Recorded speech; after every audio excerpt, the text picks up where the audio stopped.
گوهر ای خاکت سر چشمه هنر دور است و اندیشه بدان پاینده مانی تو جاودان.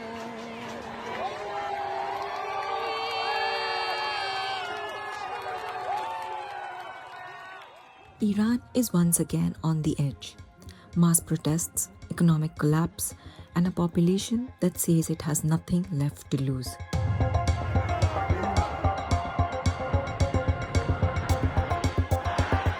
What began as strikes and anger over livelihoods turned into a nationwide movement questioning the very foundation of the Islamic Republic. Indian filmmaker Sreemoyee Singh has spent years in Iran, living there, learning Farsi, documenting everyday life, and studying Iranian cinema. There, she made the critically acclaimed documentary and Towards Happy Alleys. Her experiences span hope, collapse, and now rebellion. আমি ইরানে থেকেছিলাম 2015 থেকে 2018 সালে যাওয়া আসা করেছি বেশ কয়েকবার তখন অবধি Obama was in power very brief window where there was hope that the sanctions would be lifted. People were very hopeful.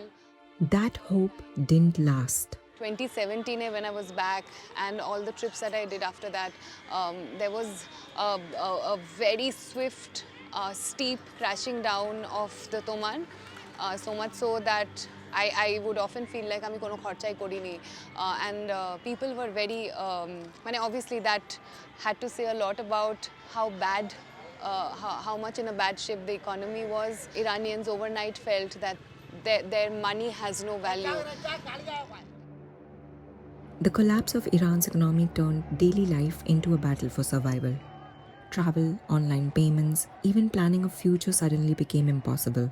This was led by the bazaris or the workers, people working in the market, all came together and it began with strikes and then soon after there was police violence, protests have begun and people are very angry because people have realized that they have no money.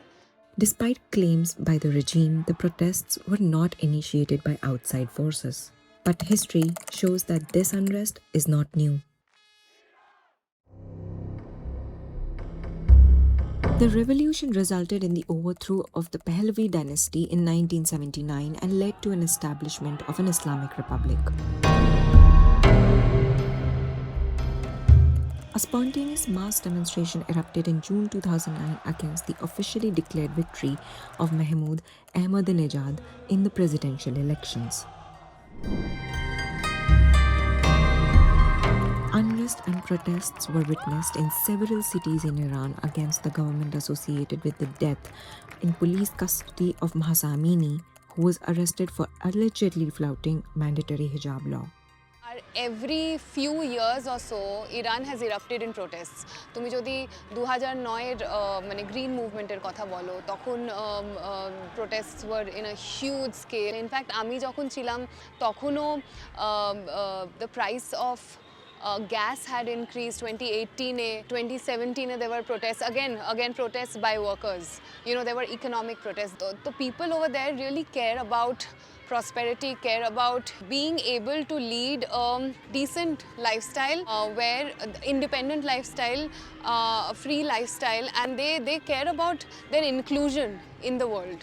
And with the coming of the Islamic regime, all of this has been taken away and 2018 থেকে এই mandatory hijab এর against protests began.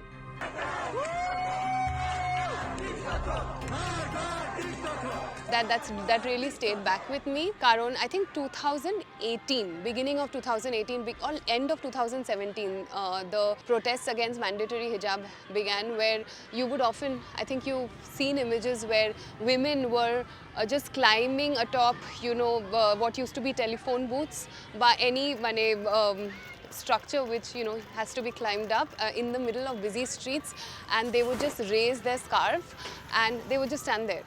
Of course, it symbolizes everything. It symbolizes that you are not allowed to be yourself. Iran has never been colonized directly.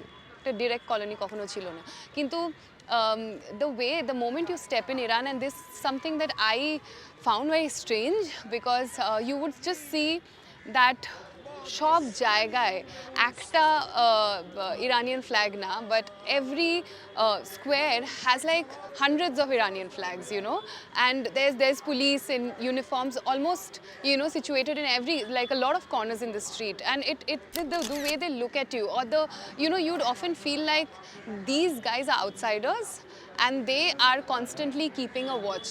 So this is the kind of colonization that Iranians themselves also talk about. Come December 2025, Iran again erupted in protests.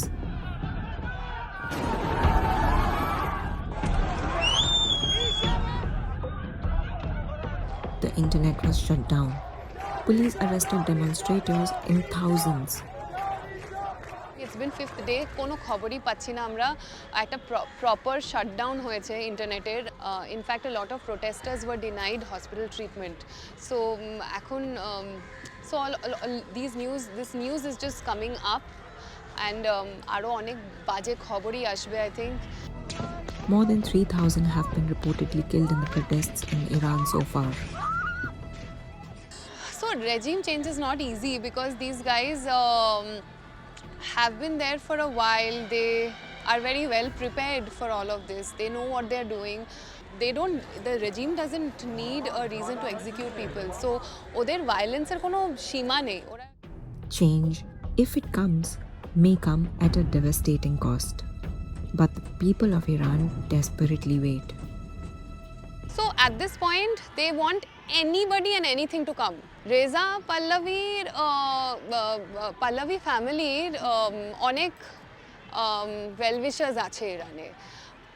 For 50 years, Reza Shah, ওর ছেলে Mohammad Reza Shah, and now the grandson, their family imposed a certain kind of enforced modernization, and they were very, you know, they were puppets of the West in so many ways. So visually that looked like it was a better world to live in, and people had more choice, and maybe comparatively people had more choice, but you cannot say that the Shah's rule was better, because they were equally authoritarian, equally fascist.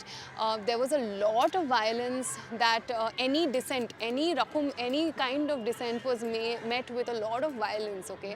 The regular Iranians stuck within Iran wanting a change, they just want the regime to go. They just want a change at any cost.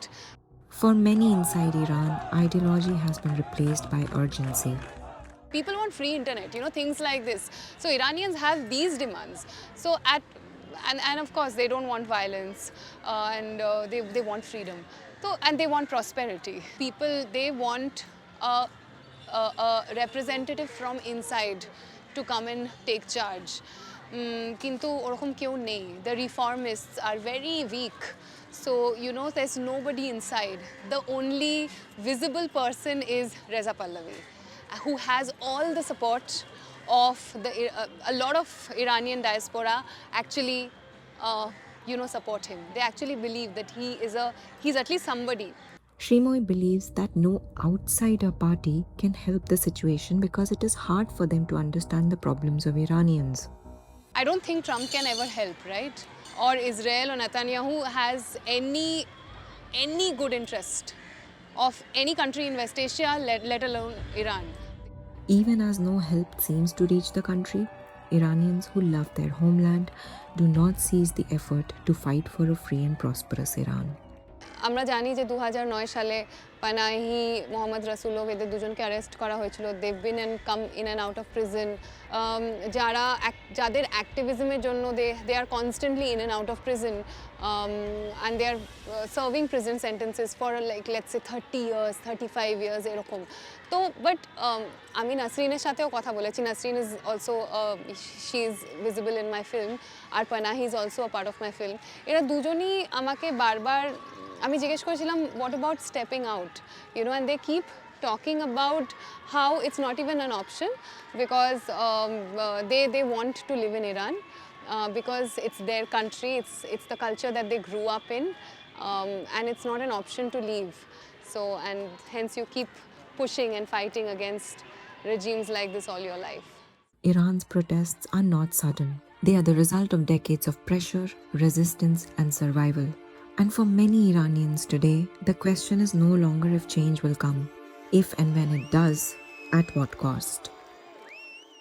And obviously, hope is what keeps us alive. So, definitely hoping that over these years, since it's been 47 years since the regime has come into power, and I hope, and we all hope, that the struggle of people will not, go to waste.